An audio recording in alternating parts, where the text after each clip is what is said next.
May it please the court. Yes, sir. Counsel.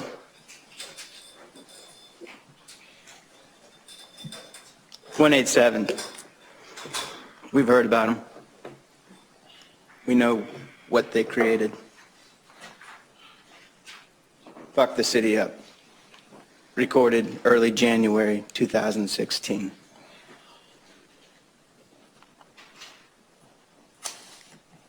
January 30th, 2016, the morning after the murder of Aiden McClendon on January 29th, 2016. Cracker Jack posts, "Who fucking up the city?" His words, not mine. Well, his mission was accomplished, but it wasn't just the city. He forever changed the lives of Tanisha Brown and her family. So how did we get here? How did we end up in the place where we are, where we're sitting in this courtroom? I'm going to go through with you what we're talking about. You heard about it at certain times during the trial from the judge, but we're going to have proof about motive to kill, intent to kill, and identity of the shooter. This is the background. This is the lead up. This is how we ended up here today.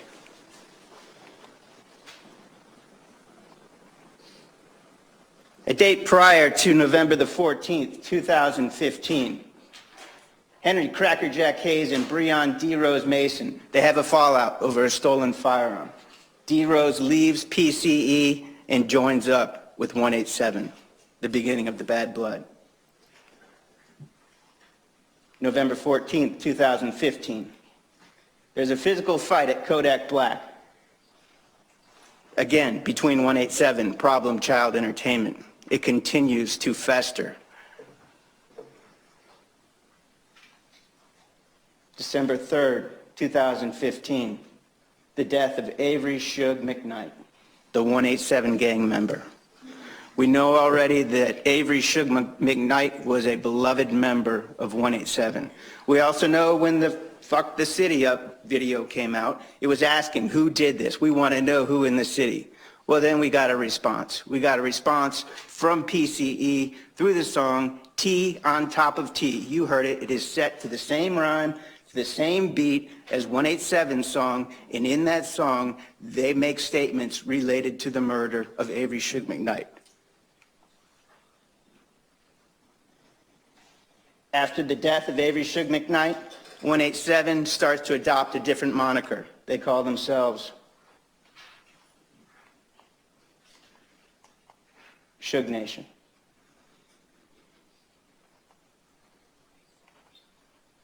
Shortly after December 3rd, 2015, Juan Bradford disassociates from 187 and begins to associate with PCE.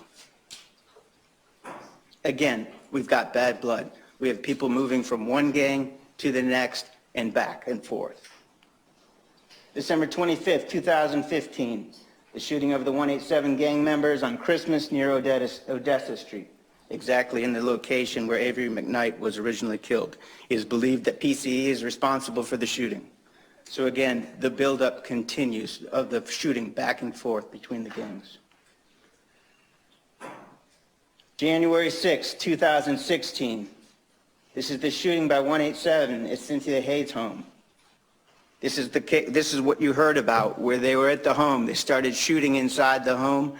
That as a result, PCE got in their vehicles, chased them. There was a shootout through the streets of Jacksonville, and it was actually covered in the news. And if you remember during Juan Bradford's testimony, it was actually on his Facebook, the news story from that actual shootout. This is also, by the way, the same day that Juan Bradford trades a firearm with Kwame Richardson, which we have seen as the green bean. January 16th, 2016. This is the shooting at 187 gang member Cameron Thomas on Pippin Street by PCE gang members Henry Crackerjack Hayes and Kwame J.B. Richardson. Now, I don't know if you were able to follow this from the evidence, so I want to make sure that you do. You will see that this shooting happened at approximately 10:15.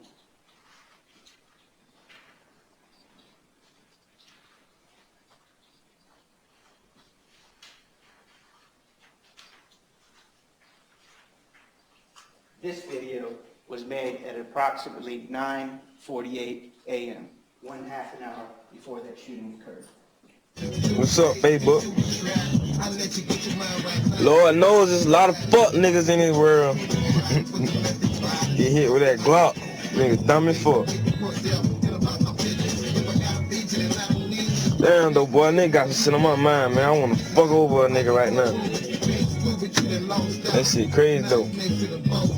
I ain't gonna let that bullshit get to me though. I'ma be me. Make a promise shit that I can't keep. Damn though. Man, fuck the ox, man. I'm trying to smoke one right now. What y'all got going on though? Nigga ride through, trying to see what the ox said. Shit. They know where to be found. But talking about they ain't ducking no ice. Fuck y'all ducking. Them boys spinning them bins though. I give y'all that. Y'all ain't hit shit though. I'm trying to smoke one of you niggas, country ass jits. Damn, Chico, hurry your ass up. Down though. Them boys, sweet. Them boys got thrown in that water with no life jacket. Just don't know. That fuck overseas and coming. RP bro down, man. Fuck the ops. What's up, Facebook? I think you may remember the testimony from Juan Bradford, and that he said that he actually provided this vehicle to Montico and to Cracker Jack, and that he recognized the top, that this was the Denali that we see coming up in the poll cam video.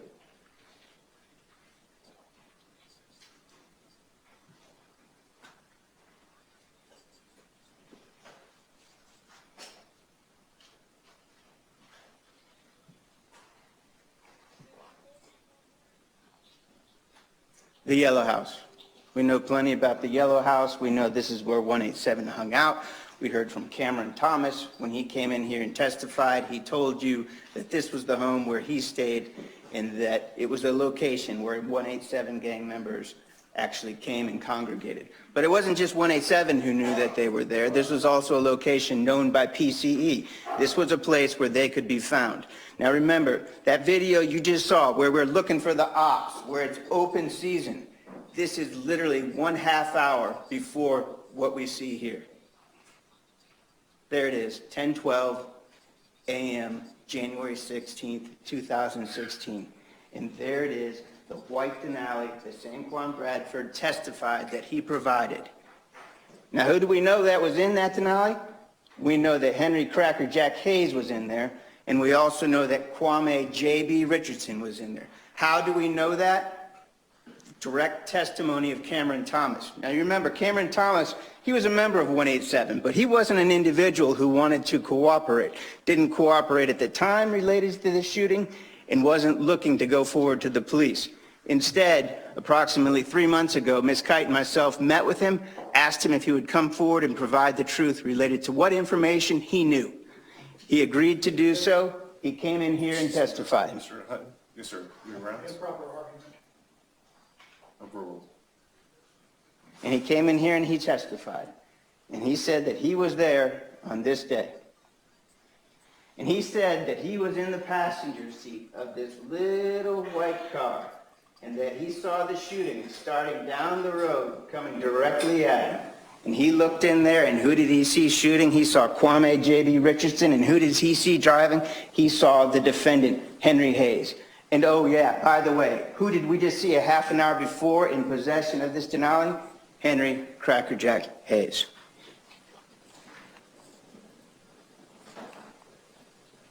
And if you look closely, you can see the head. You can see the head of the person actually sticking out.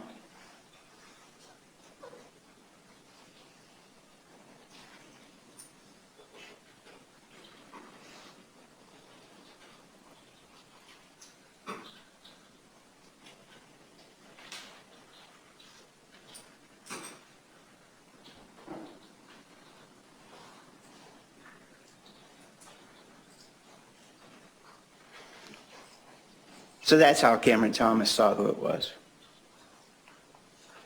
Now, the interesting thing that has been consistent throughout this entire case is look what happens after the shooting goes by. People get out of the car and they just begin to walk away like nothing even happened.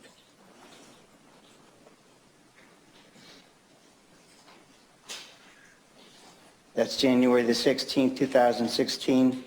And then we have another video that I'm going to show you still shots from, and this is from January 24th, 2016, 5 days before the murder of Aiden McClendon, a person who's been in the middle of a lot of the issues that occurred between 187 and PCE, and that is the shooting by PCE gang members of Breon D. Rose Mason at Victor's.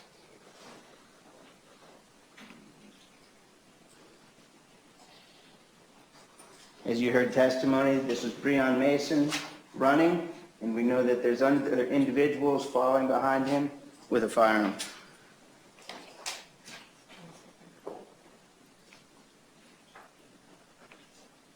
You can see the smoke from where the shot hits. Another one. He slides. He's able to get up and run away. And this, as the testimony was provided, was the vehicle in which the PCE gang members were located. So that's how we got here. This is kind of some of the highlights, but the bad blood had been brewing for some time. It had started back before November, and it went all the way up until right before the death of Aiden McClendon. Two gangs out on the streets, shooting at each other openly, attempting to kill one another. So we're going to be talking about not only the facts, but we're also going to be discussing the law. And the first charge that the judge, I expect, will instruct you on is the charge of first-degree murder. Count one is going to be to prove the crime of first-degree premeditated murder. The state must prove the following three elements beyond a reasonable doubt. When we talk about elements, these are the pieces of the crime that we have to show actually occurred beyond a reasonable doubt in order to find Henry Hayes guilty of first-degree murder. The first, Aiden McClendon is dead. We all know that happened. The death was caused by the criminal act of Henry Lee Hayes IV. We will continue to discuss that and prove that beyond a reasonable doubt. There was a premeditated killing of Aiden McClendon, number three. So we're talking about killing with premeditation. What exactly does killing with premeditation mean? It means that you made a decision, that you had decided in advance that you were going to kill another individual.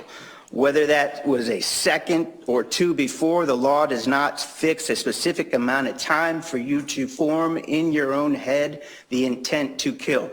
But premeditated means that you actually intended, I intended to aim that gun at that person, pull that trigger, and kill them. That's premeditated murder.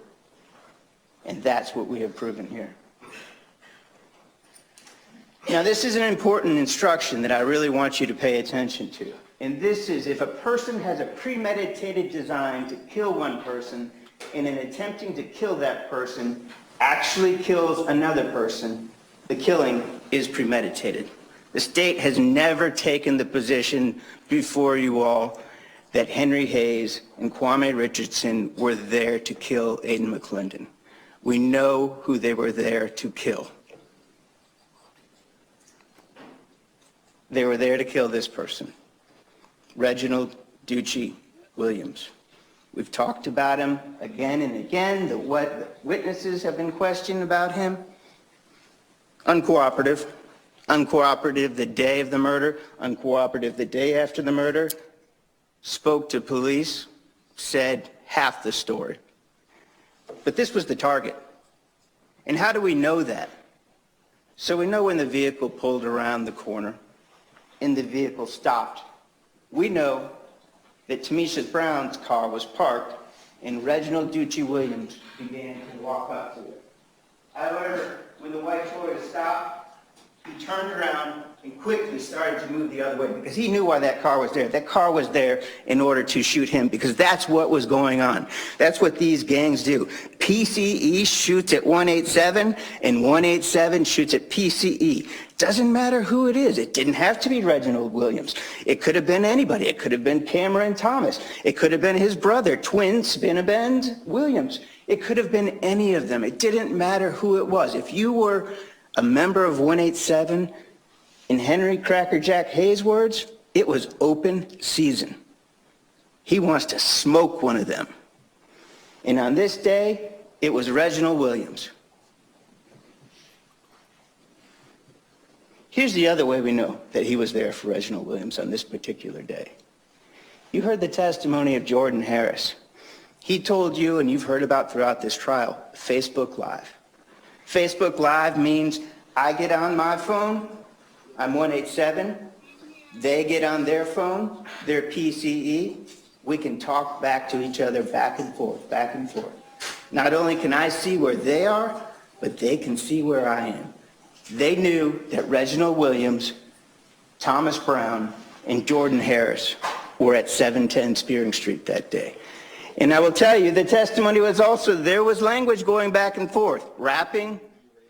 In that language, we heard again and again, pull up, pull up, pull up. That was just an invite for the other side to come.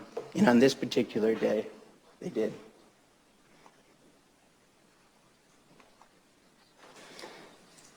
So again, we talked about premeditation. It's killing with premeditation. It's a killing after consciously deciding to do so. The decision must be present in the mind at the time of the killing.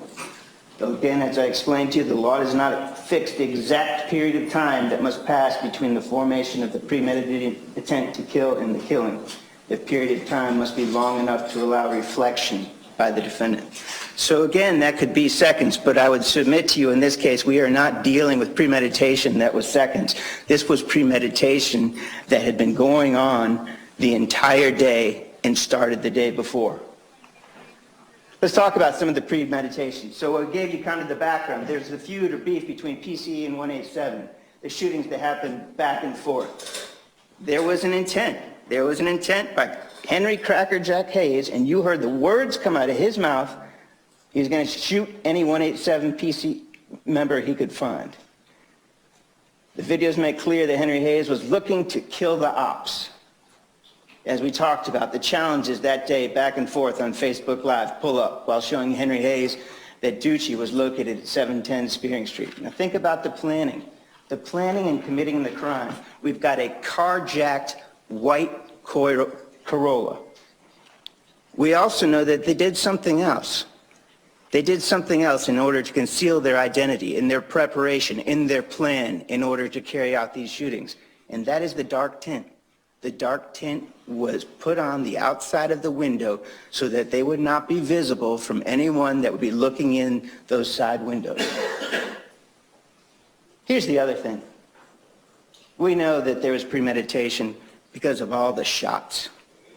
We saw the shots. We saw the shots through the car. We saw the shots through the house. We saw the shots through the neighbors. We saw the shots through the neighbor's house where it actually went through the shower after traveling through one wall into the next. They were there to kill. They were there to fire as many shots as they could, and they did.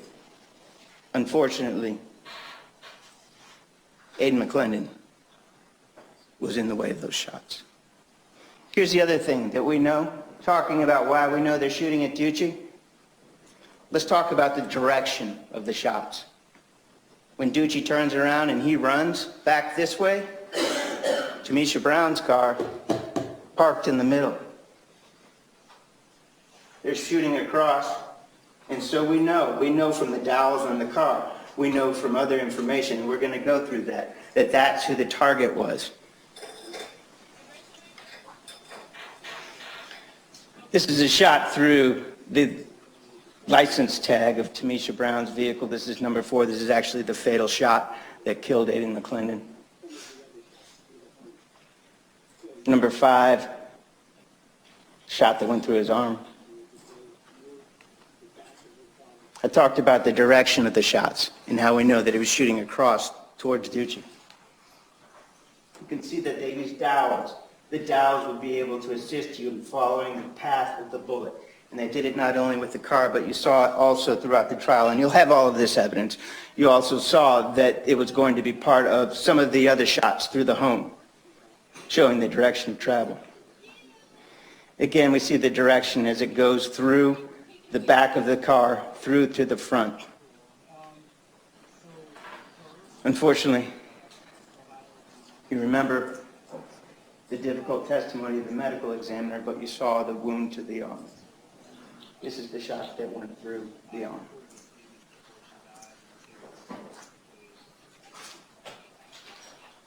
This is a shot through the back of the car. How Tanisha Brown and Mary Thomas survived is a miracle. It is an absolute miracle that they were not shot. And for that matter, it's a miracle that Reginald Ducci Williams, Jordan Harris, and Thomas Brown survived also.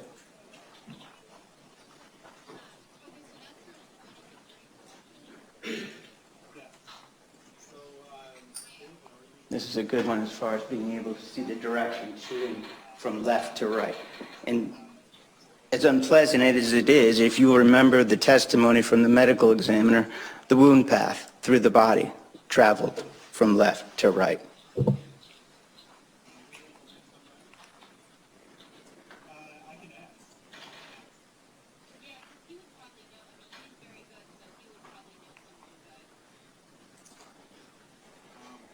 So I think we can pretty easily establish premeditation, but let's talk about what evidence we have that Henry Hayes committed the first-degree murder.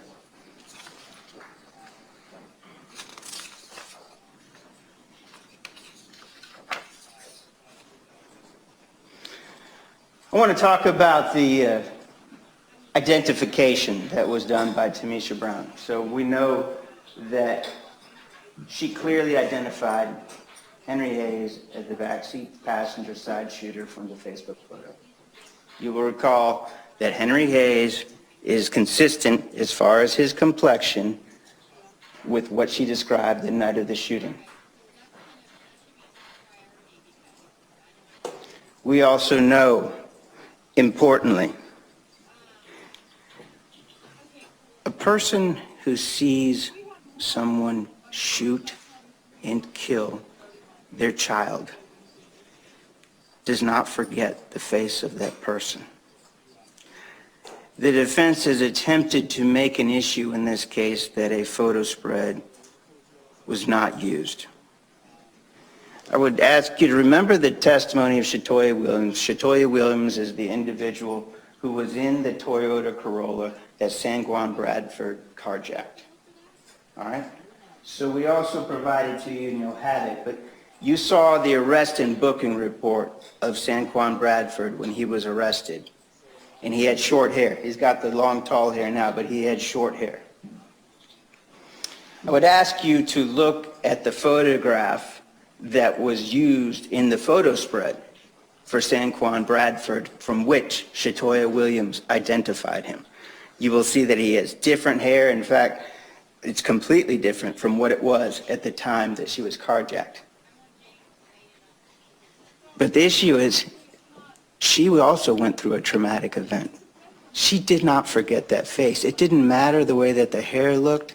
She knew that face. She picked him out without any problem.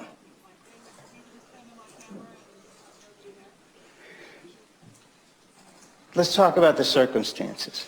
The circumstances of how Tanisha Brown got the photograph and what happened. The Facebook photograph is sent to Thomas Brown.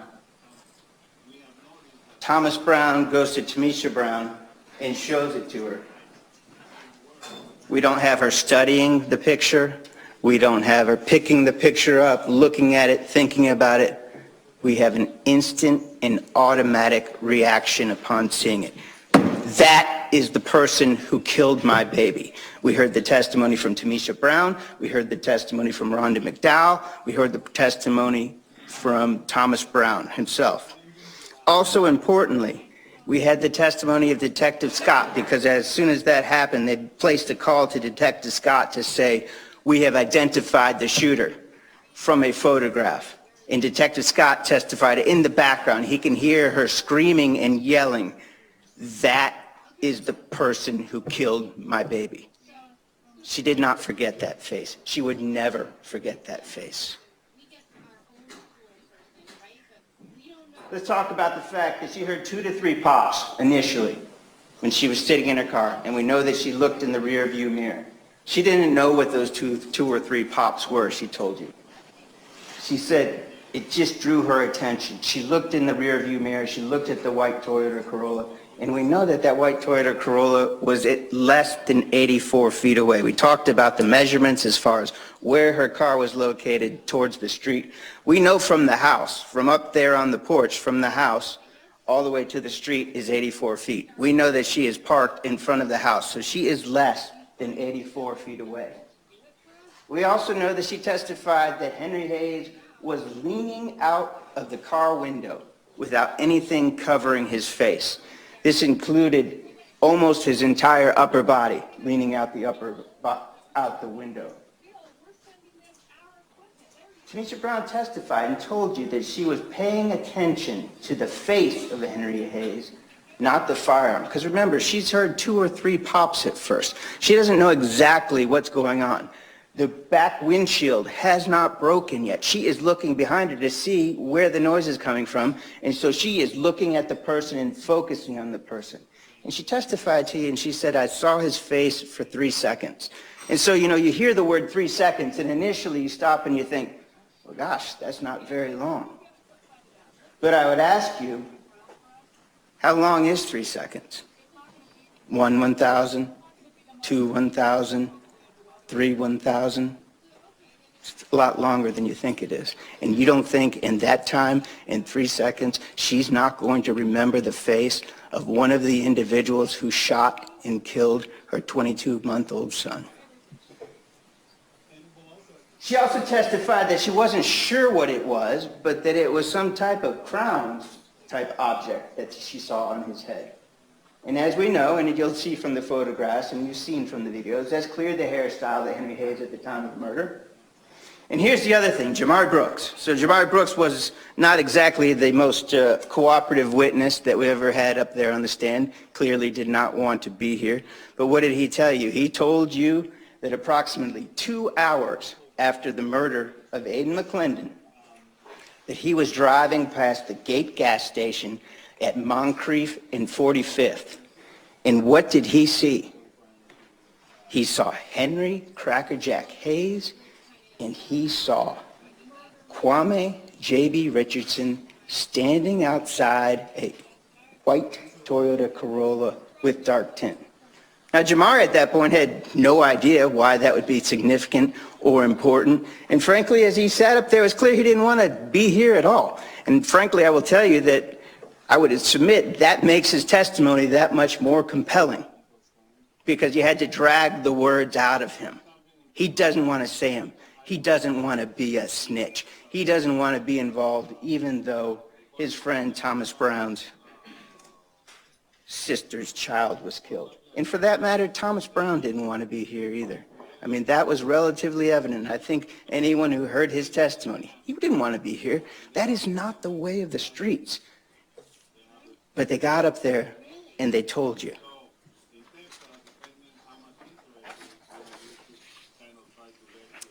So here's one of the other things. I forgot to cover the fact that PCE in Moncrief, we know where that is. And we know because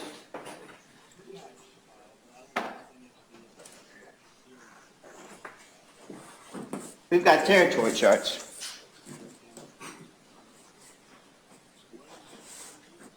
And here's Moncrief.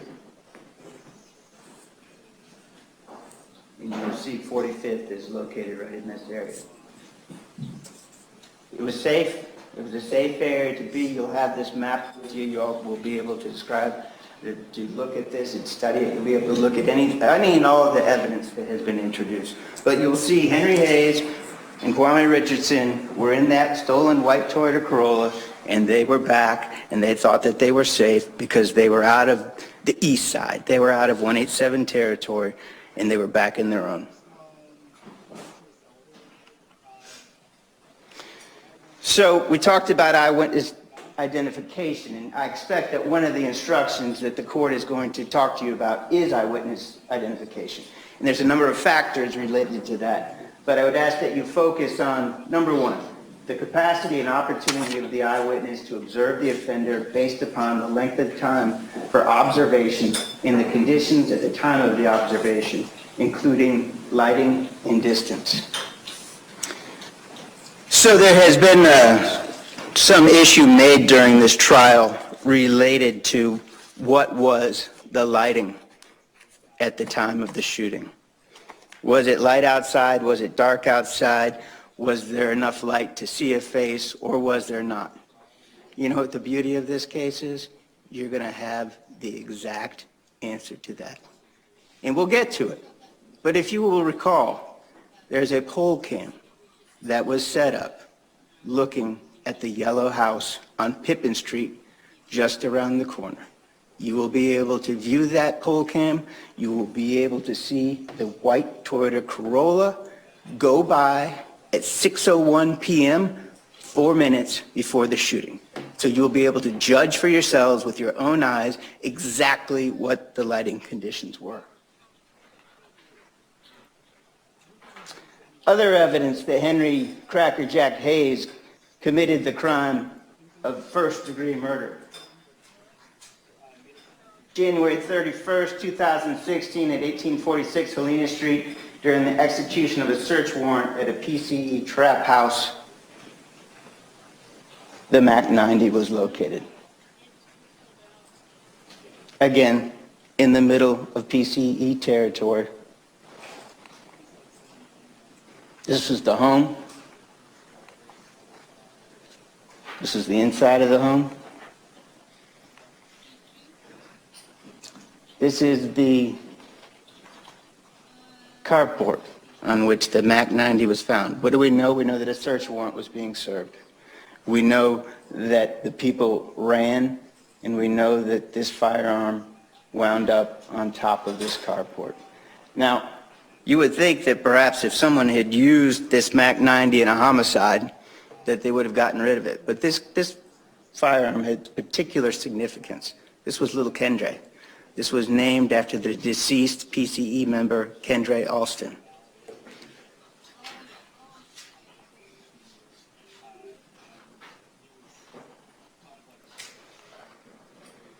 So, I want you to focus for a minute on a couple of things. So first, you may ask yourself, well, we've heard a lot of testimony, we've heard a lot of witness, but what about the forensics? We don't have any fingerprints off of this gun. We don't have any DNA off of this gun.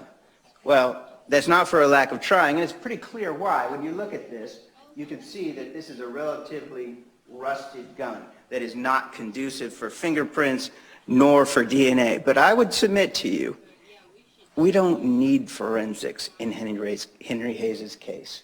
There is so much more that points the finger and proves him guilty beyond a reasonable doubt that forensics, although helpful, are not necessary in this case. Here's the other thing I wanted to point out.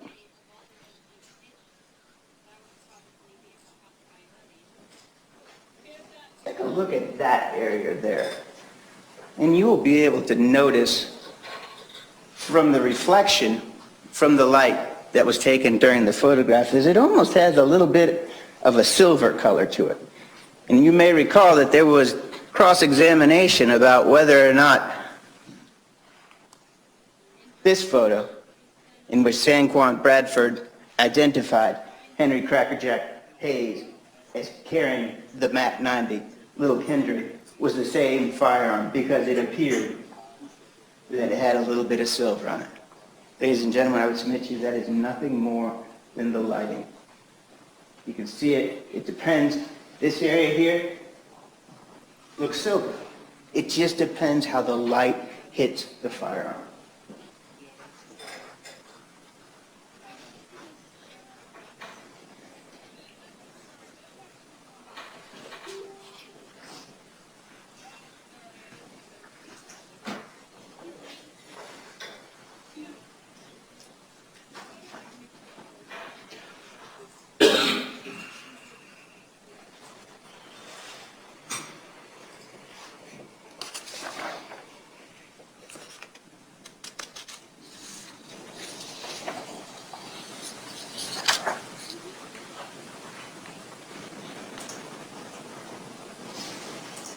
So why is the red Tahoe in which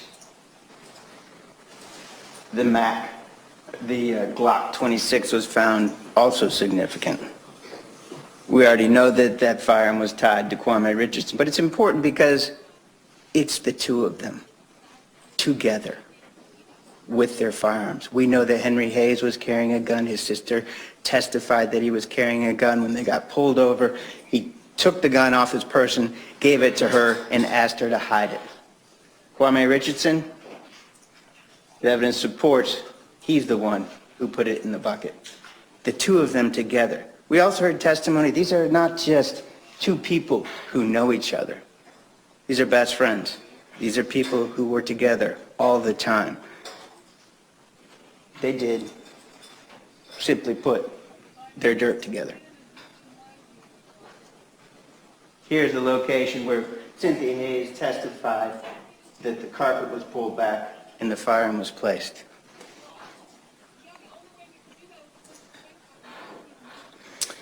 What's the other evidence that we have? Well, this is the vehicle that was carjacked by Juan Bradford that belongs to Shatori Williams. And what were we able to get out of this vehicle? Shell casings. Casings that came from the Glock 26 and casings that came from the MAC 90. You heard Pete Lardizabal take the stand here and testify and tell you that conclusively the shell casings found in Shatori Williams' vehicle, the vehicle used in the drive-by shooting, were fired from the Glock 26 and from the MAC 90. And you will also note that sometimes we've had some discussion back and forth about what exactly we call it, whether it's a Glock 26 or it's a 9 millimeter. It's a 9 millimeter Glock 26. So that's kind of the entire title, but that's what we have. And there we have the shell casing from the MAC 90.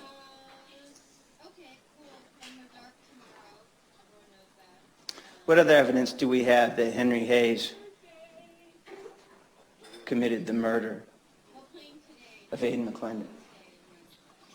We heard testimony about when you use your cell phone, when you send a text message, when you receive a text message, it is going to hit off of a tower and it is going to be able to be used in order to map your approximate location at the time of the call. I'm not going to ask you to be looking at any of these. I am going to ask you to focus. At 5:59 p.m., that's where Henry Hayes' phone is. What are the odds? He hasn't been anywhere even close to this area the entire day. And you can see where he spends all of his time, over in these areas, over in PCE territory. And then here we are, 5:59, all of a sudden, deep on the east side, just down the street from 710 Spearing Street. What are the odds?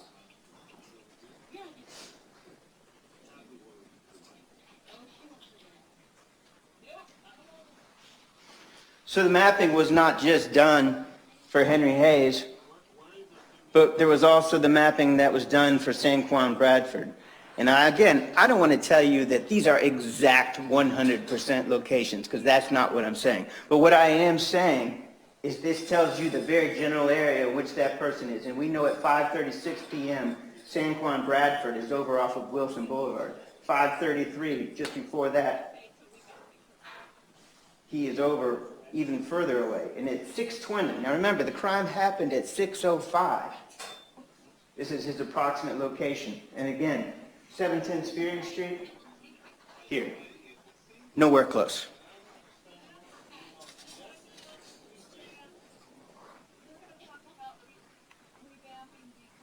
Montico Brown, you haven't heard the testimony from that individual, but it was a name that came up in the case. You've heard it a number of times. Where's Montico Brown? You can see very clearly is his phone is used quite so often, but he is not close to 710 Spearing Street. Kojak Norris, you've heard his name come up also. You can see that right in and around the time of the crime that he was not over close to 710 Spearing Street. Let's also talk about another timeline that is very important, and after the analysis, I think there will be no issue as to whether or not this crime has been proven beyond a reasonable doubt. 12:15 a.m., January 28th, 2016. The Shatori Williams white Toyota Corolla was carjacked. One day before the crime. This is her car. This is the tint that was added to it.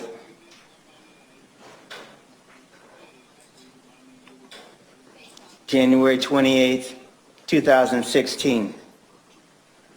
Less than a half an hour later, communication related to Juan Bradford selling the white Toyota Corolla. We heard about the testimony. 12:36, done for sale. Henry, come outside, come on.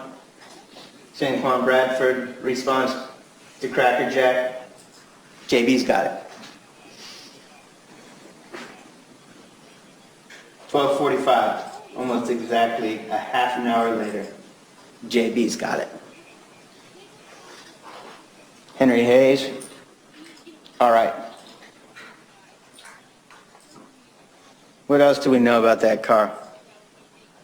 We know that Henry Hayes has a cell phone that is a model number Z820. We know that Shatori Williams, when her vehicle was recovered, that in the Bluetooth setup, and she told you this was not her, Z820. Again, I would ask you, what are the odds that the same style of phone that Henry Hayes' phone is winds up on the stolen white Toyota Corolla used in the drive-by shooting? What are the odds? And then we have January 28th at 2016 at 2:36, 2:37, 3:07, and 9:13 p.m. Henry Hayes, from his phone, from the phone download, we know, was conducting web searches related to stolen license plates search results. Who does that? I'll tell you who does it. The person does it because they want to know if they're driving around in that car, if they're going to get pulled over by the police. When you're getting ready to go do dirt and you've got a Mac 90 and you've got a Glock 26, you don't want to get pulled over by the police. And so you want to make sure that the car has not shown up in the database for FDLE as stolen yet. And he's checking often. There he is, 2:36, 2:36.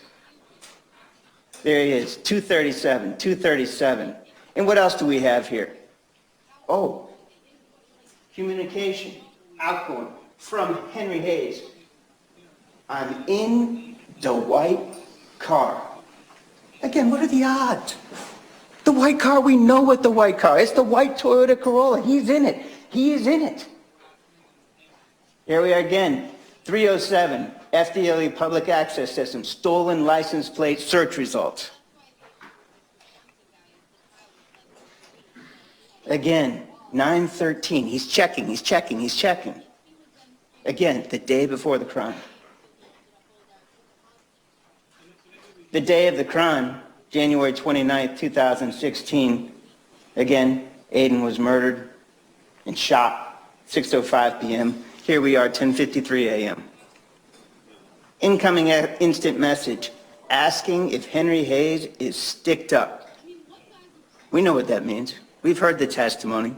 Sticked up means, are you armed? Do you have a firearm? Do you have a stick? A stick is a gun. There it is. 10-4, you sticked up? From Cracker Jack. Laugh out loud, man. Always. And you know what? That's true. We saw it in the videos. Did you see a video in this entire trial that Henry Hayes was not armed with a firearm? He sticked up.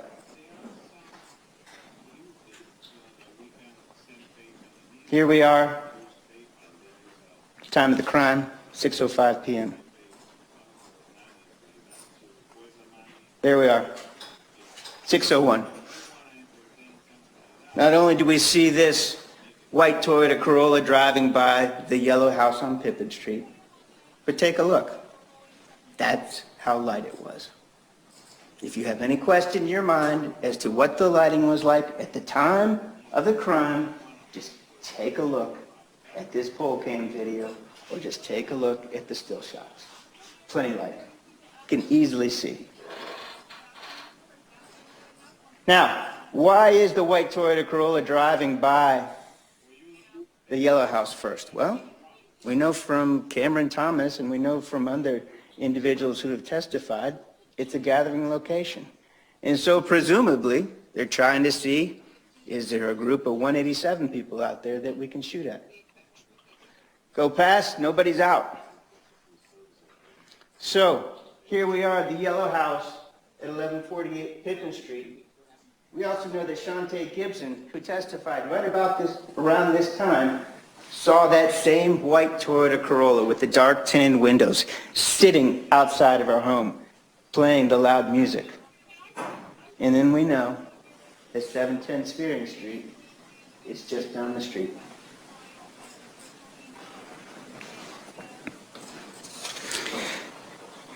Let's talk about something else, and I didn't put this slide up for you, but you'll have access to this information. Throughout this entire time, we're talking about checking the license plate.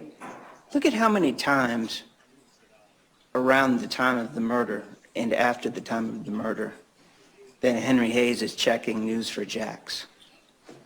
What would you be looking for? Well, first you're looking for, was the white Toyota Corolla reported in the news as being carjacked? You'd think that maybe it would. It's an 8-month-old pregnant lady who had her car stolen. Checking to make sure that's on the news. And then searches that you'll see that come after the time of the death of Aiden McClendon, he's checking his own work, seeing what he did. And I will tell you, that photograph that I showed you in the beginning, the little photograph of Aiden McClendon when he's alive, you know where we got that photograph? Henry Hayes' phone. That's where it came from.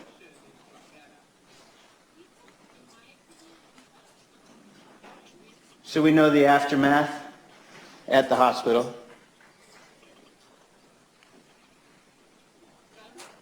Tanisha Brown did her best she could to bring her son to the hospital, but couldn't be saved.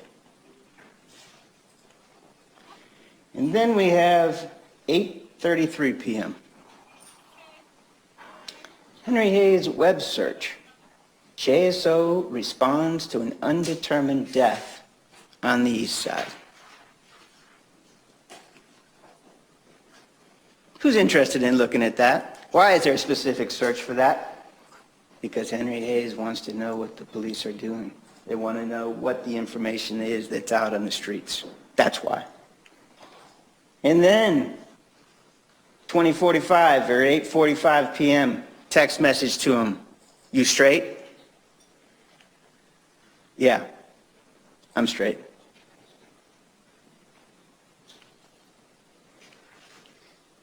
January 29th, 2016, 10:35 p.m., 11:42 p.m. Again, searching FDLE's public access system for stolen license plate results. He knows that people are going to be looking for that white Toyota Corolla now even more than ever. And he's checking to see if it's showing up. Does he have to get rid of the car? Or can he still drive in it?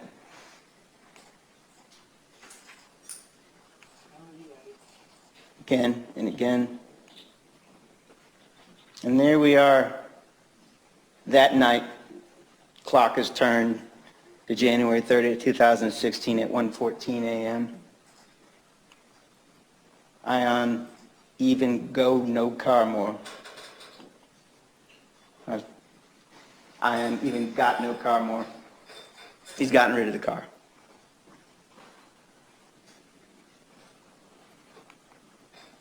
And where is it parked? You heard the testimony. PCE territory. Backed in. Why is it backed in? I'll tell you why it's backed in. Because you can't see the tag. Police aren't going to locate that easily. When you drive by, you'll see the front of it, but you don't see the tag. That's why it's backed in.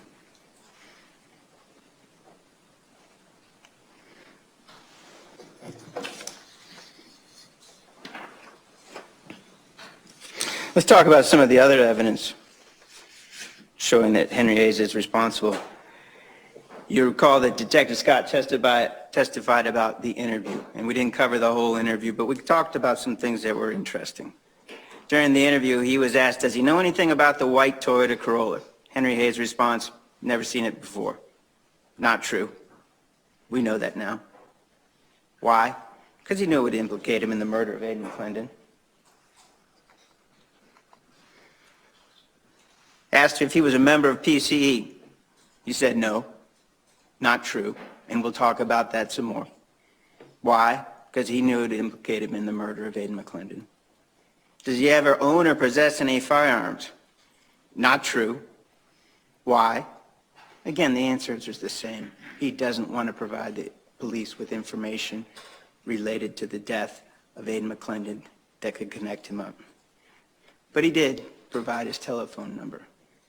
And using that telephone number and securing his phone, we were able to gather that evidence that I've been able to show to you today. What else did we know? Well, we know about these songs, okay? These are not songs. These are not raps. These are admissions. The testimony, we know that the people are coming in here, and I'm in PCE, and I'm saying, this is what I've done in the past that's violent. This is what I'm going to do in the future that's violent. And who's singing in them? T on top of T. Make it back. Who is it? Kwame Richardson, JB, and Henry Hayes, except in their songs, they're Cracker Jack and JB.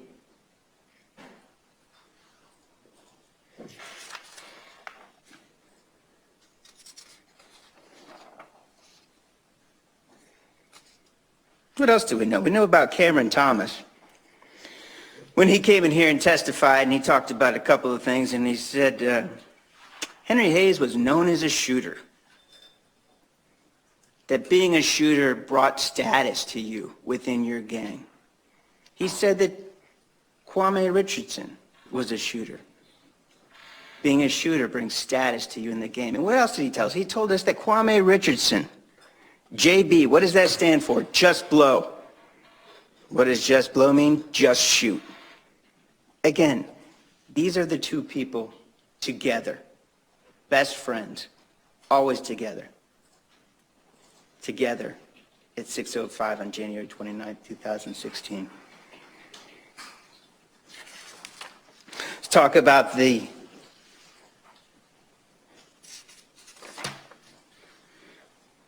principal theory. I expect that the judge is going to instruct you on the principal theory, and I need you to pay attention to it because it is significant. It's an important instruction. That is, if the defendant helped another person or persons commit and or attempt to commit a crime, the defendant is a principal and must be treated as if he had done all the things the other persons or persons did if the defendant had a conscious intent that the criminal act be done and the defendant did some act or said some word which was intended to in which did incite, cause, encourage, assist, or advise the person or persons to actually commit and or attempt to commit the crime. To be a principal, the defendant does not have to be present even when the crime is committed and or attempted. Here's why this could potentially be important in this case. What if I, along with my friend, are shooting at one person? I fire the fatal shot. He misses. Doesn't matter. He's guilty just like I am. When we are together shooting with the same intent to commit the same crime, any act that I do, he's responsible for. Any act that he does, I'm responsible for. If I'm the driver and two people are shooting outside of the vehicle, I didn't shoot the gun. Well, that's not what the principal theory tells you. The principal theory tells you you are guilty. You participated in that crime. You may not have pulled the trigger, but you, by driving that vehicle and participating and assisting in some way during that crime, are just as guilty and held accountable for any act of one of the other people involved. That is the principal theory.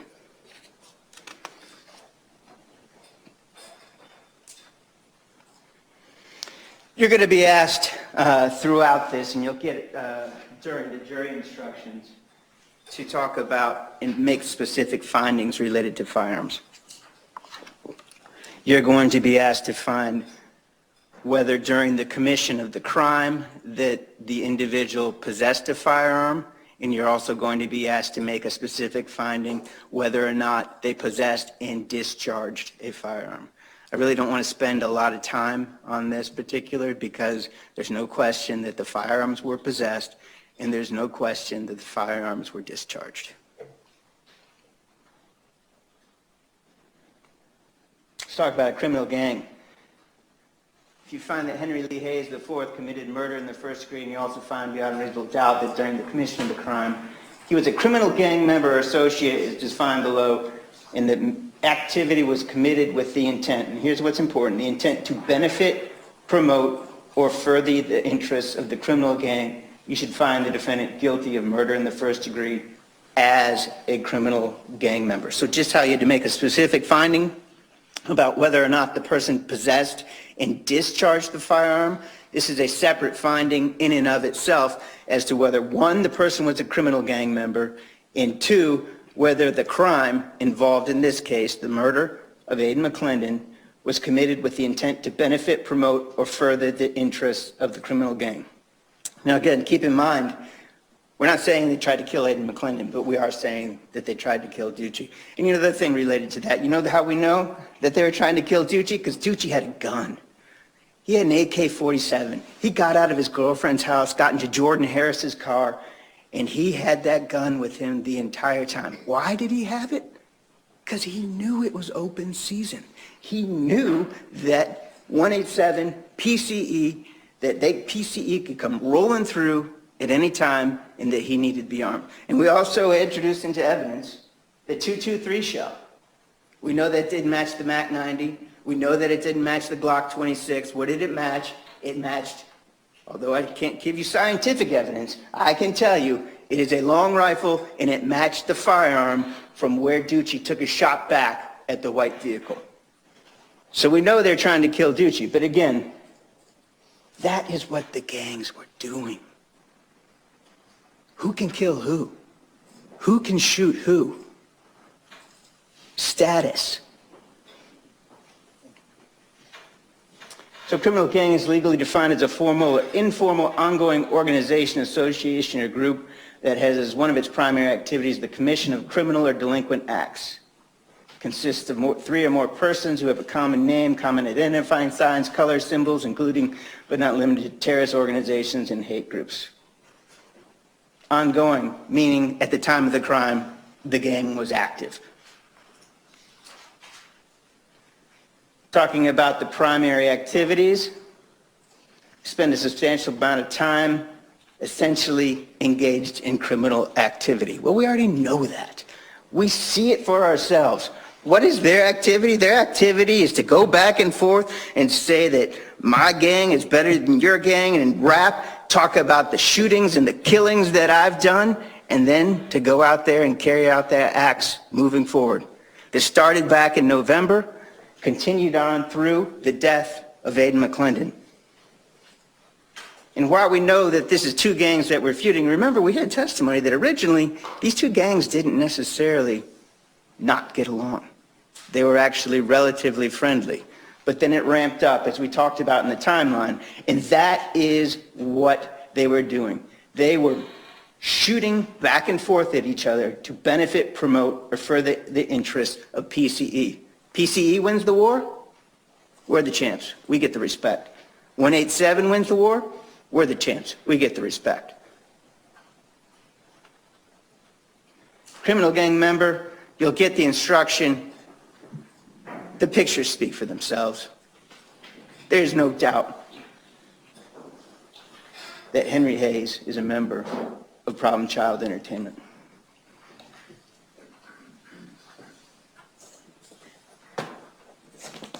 This is a good starting point. You'll have this. Here's the chart. And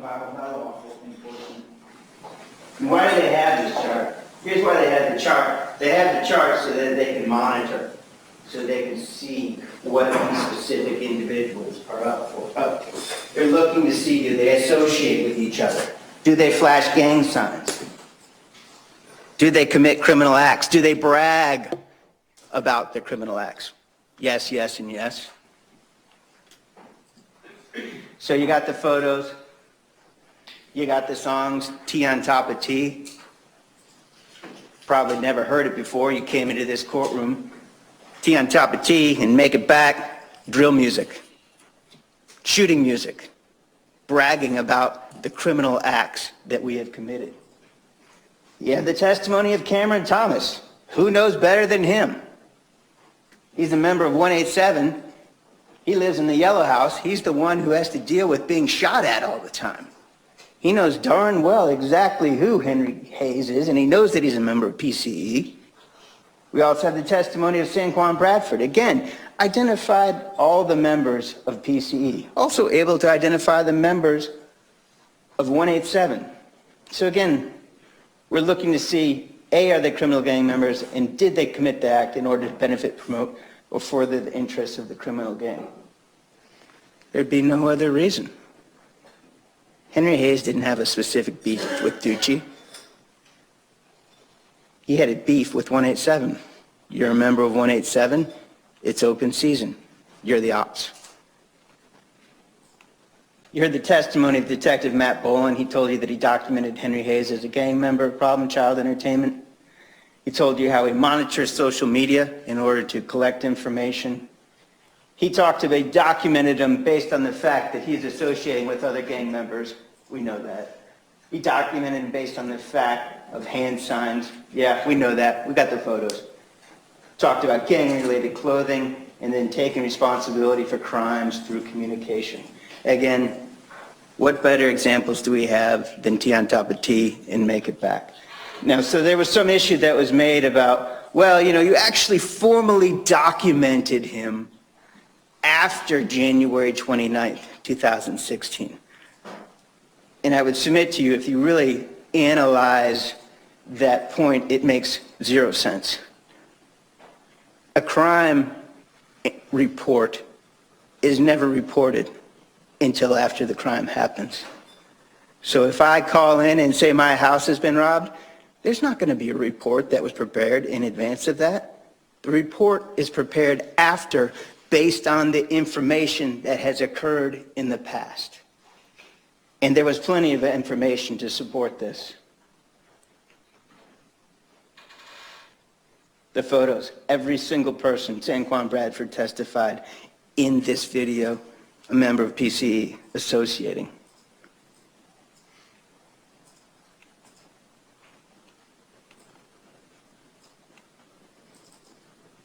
Here we are, best friends, Kwame Richardson, Henry Hayes. Here we are, Henry Hayes throwing the gang signs, Kwame Richardson, I guess, shooting. There's the whole group of members from PCE that, again, were identified by both Juan Bradford and by Detective Bolin. Again. You remember the K's? K's up for Kendre. Here we are. Again.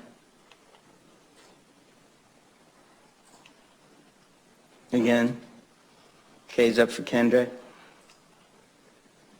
Again and again. And the firearms. You may remember this one. How do we know that this is gang related? Here he is calling out the ops. Over there on the east side, at their own yellow store. Where you at? Pull up.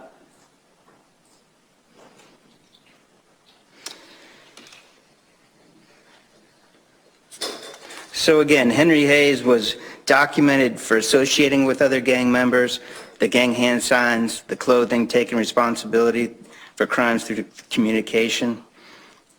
What else do we know? We know the Mac 90, the firearm that killed, was involved in the shooting, was called Little Kendre after Kendre Alston. We know that the Hilltop in 45th area was called K Block, named after the deceased gang member.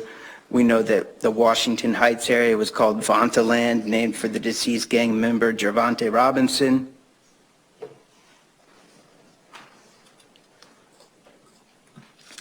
Talked about the drill music. We talked about let's just talk about some of the lingo from the songs themselves. You'll hear JB, if you listen to it again, K'd up, prayed up. We can again know that's Kendre Alston. We heard send shots to the Rose. Well, we know who the Rose is. That's D. Rose. You heard the testimony from both Cameron Thomas and Juan Bradford. Headshot on O Block, something that amped this up a heck of a lot more. O Block is Odessa Street. That's the same location where Avery McKnight was murdered. I'm a spin a Benz. You know the lingo by now. I'm going to do a drive-by shooting. Shooting anyone with tree. You know that often wearing camo, 187 wearing it, and so that would be a target for PCE. You heard the language, jump in the water, boy, you seasick. And Cameron Thomas told you, don't get into something you can't get out of. And here's a really, really telling one. I'm on the E-way, gotta get off on the bridge. We're talking about the east side. That's 187 territory. We're talking about you get off the Matthews Bridge, right there. That's where 710 Spearing Street is. Spearing and Albert, right off the Matthews Bridge Expressway.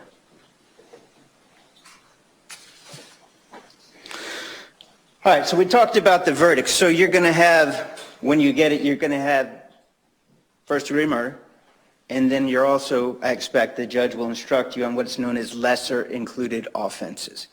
So here's the idea. So you have first-degree murder, and then you have second-degree murder, and then you have manslaughter. And so what you are required to do, so you might look at manslaughter and say, wow, these facts certainly would support manslaughter, but then you say, okay, but does it also support the more serious charge of second-degree murder? You can look at that, and you see what the elements are for that, and you say, yeah, it satisfies that. But second-degree murder doesn't require premeditation and intent to kill. So you are required to find that what the facts support with the law is the most serious crime. So, for instance, second-degree murder. You have to prove that Aiden McClendon was dead, that the criminal act was caused by Henry Lee Hayes. Yes, yes. But then you say there was an unlawful killing of Aiden McClendon by an act imminently dangerous to another in demonstrating a depraved mind with a regard for human life. Doesn't require premeditation. Here's an example of second-degree murder. I come home, I find a text message on my wife's phone. Looks like she's having an affair. We get into an argument, I get angry. I eventually, during the argument, I'm so angry that I grab a gun and I shoot her. That's second-degree murder. I didn't go in there to that house with the intent to kill her, but I committed something that had a depraved mind. I was so angry that I shot her. Manslaughter. Again, you could say, oh, well, it could fit manslaughter, but here's what manslaughter is. Aidan McClendon is dead, and that Henry Hayes IV intentionally committed an act or acts that caused the death of Aidan McClendon. I'll explain to you here's an idea of what manslaughter is. I'm out with some friends, we all have guns. I think it'd be funny for me to shoot a shot over my friend's head. I pull the trigger, my aim was bad, and I kill him. That's manslaughter. I intentionally pulled the trigger, but because what I did, even though I didn't mean to shoot and kill him, was so reckless, then it's automatically, under the law, looked at as manslaughter. But again, I would submit to you that the law requires we have to find the highest offense that has been proven. And here, that would be first-degree murder with a firearm that was discharged as a criminal gang member, and the act was done in order to benefit or promote the gang. I know that's a lot of findings that you have to make, but that is what the state has proven beyond a reasonable doubt. So we talked about first-degree murder. I talked to you about second-degree murder, which I've already explained, manslaughter, which I explained. So then we have counts 2 and 3, okay? Counts 2 and 3 relate to the attempted murder of Mary Thomas and Tanisha Brown. So what is clear from these, it's the number of shots. They didn't know that Mary Thomas and Tanisha Brown and Aidan McClendon were in that car, but they were shooting, and they were shooting at any car or at Shatori Williams. I mean, the number of shell casings that were found and the shots that were found, this is why it was intent. That trigger was pulled intentionally. And so as a result, with Mary Thomas and Tanisha Brown sitting in that car, it was attempted to murder them.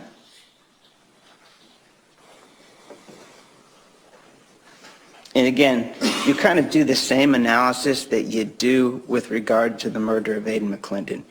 You just switch the names to Mary Thomas and Tanisha Brown. It's the same evidence that you already know that you use in order to find that beyond a reasonable doubt this crime has been charged and proven.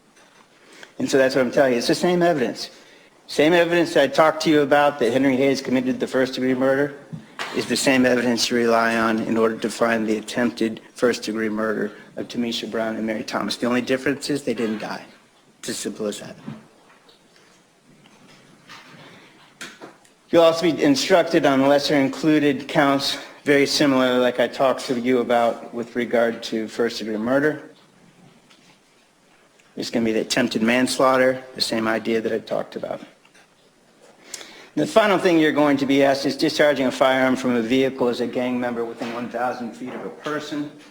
So this is what we would have to prove, that the vehicle driven by someone in which Henry Crackerjack Hayes and Kwame Richardson shot out of had to have been within 1,000 feet of a person.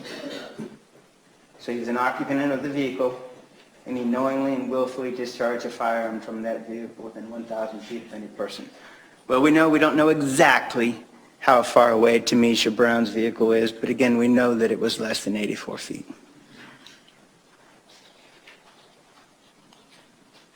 Again, the proof that you rely on in finding Henry Hayes guilty beyond a reasonable doubt of first-degree murder is the same proof that you use in analyzing this charge. Let's talk again about the testimony of Cameron Thomas. You recall, he didn't have any agreement to come here and testify. He gave you the history. He talked about the shooting at his house. He also talked about some of the lingo, and I've covered most of this already. But he talked to you about Suge Nation, Avery McKnight, Spin a Bend, Slide, Ops, all of that. There's Cameron Thomas. So there's something else that I think is significant about Cameron Thomas's testimony, and this is related to, it's a little bit blurry, but he told you that he was in prison, and that he was in prison because the poll cam had caught him holding an AK-47. And he also testified he had the AK-47 because it was dangerous times. This is January 18th, 2016, approximately 11 days before the murder of Aiden McClendon. He had the AK because people are driving up and down the street shooting at the home. I'm not trying to justify his possession of it. It was illegal. He's serving his time for it. But it gives you a sense of what was going on. Reggie Ducci, he's got the firearm too. There's a war that was going on between these two groups. And this also demonstrates from this still that this is a gathering place. You can see the gathering of the cars, the gathering of the people. It was an easy location for PCE. Let's talk about Juan Bradford. So you know that Juan Bradford obviously committed a carjacking. There is no question about that. We also know that he didn't immediately take responsibility for that. But what we do know that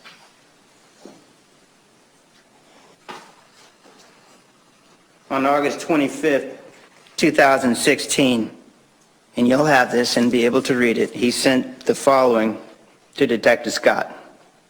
Detective Scott, I would like to speak with you soon, if possible. Ronald Thomas told me I can trust you. I've got information. I want justice for the family.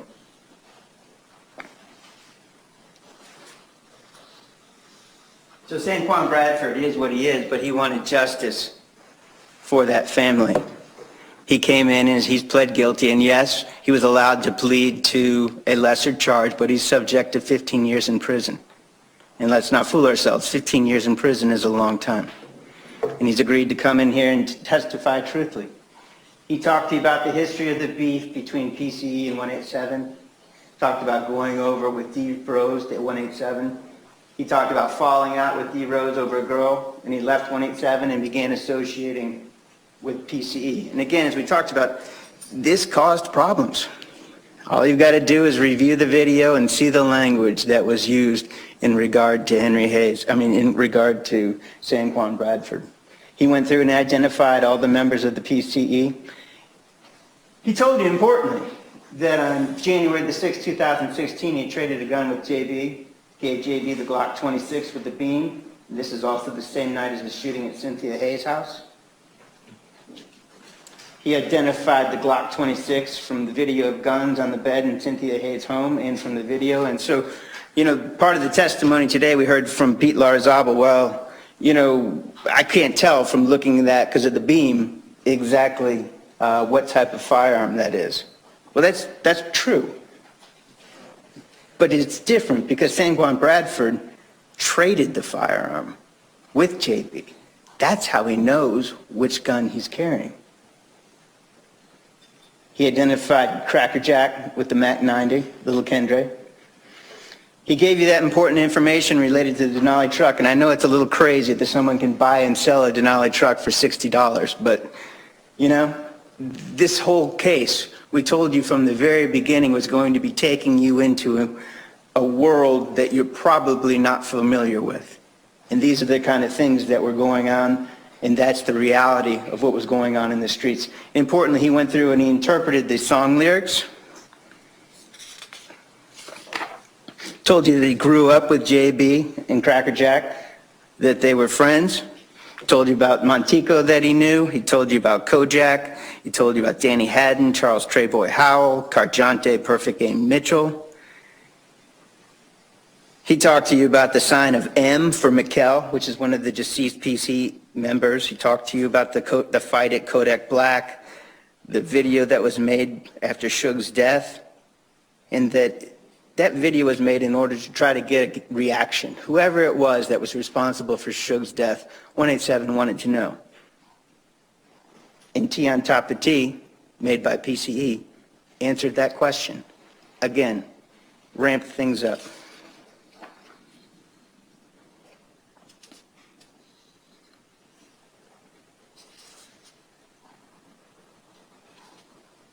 He talked about some of the specific lyrics that I haven't covered already, such as riding in a splat, I'm with JB them, disrespecting little Kendre, so we are spraying them.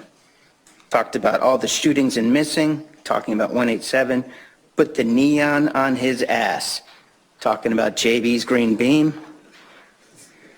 A good one, homicide up on the nation, Suge Nation. That's who PCE was talking about, Suge Nation, homicide up on Suge Nation. Cracker in that stunner, stolen car. Tell JB, make it Christmas. Again, talking about the shooting on Odessa Street on Christmas Day. He also told you that that video was made in a trap house on Helena Street in Problem Child Entertainment territory. He talked to you about other videos from the downloads. He talked about the video, you may recall, and again, you'll have all these to show the video of Cracker Jack and Danny sitting in the car with the gun. Henry asking in the yellow store where the op's at, talking about bad blood between Henry and D. Rose. He talked about Ashley Clark. Now, I would submit to you that testimony from Ashley Clark cannot be believed. This lady was going from PCE member to PCE member to PCE member. Juan Bradford, why would he put his life on the line, commit a crime this serious for Ashley Clark? And what else do we know about Ashley Clark? Well, we know Cracker Jack down the side of her body. And this is a person who wants you to believe her statements that Juan Bradford made about wanting to revenge a shooting of her baby? Come on.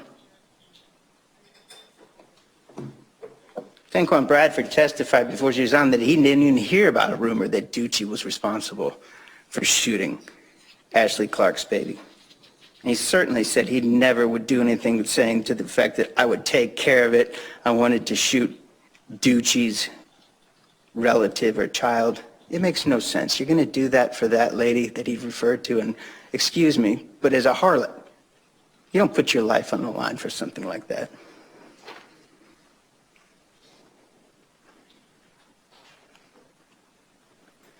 This was the photo that he identified Henry Hayes holding little Kendre or the Mac 90. JB holding the Glock 26 with the beam. JB with the beam, the beam. This is the end. I've asked you to listen carefully to the evidence. Ask that you find Henry Hayes guilty, beyond a reasonable doubt, of first-degree murder as a gang member.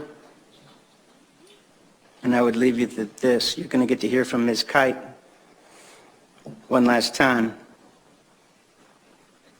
But there is a phrase from Voltaire that says, to the living we owe respect, but to the dead we only owe the truth. The truth in this case is that Henry Hayes committed this crime. The truth in this case is that it has been proven beyond a reasonable doubt. And we would ask you to hold him responsible for his actions.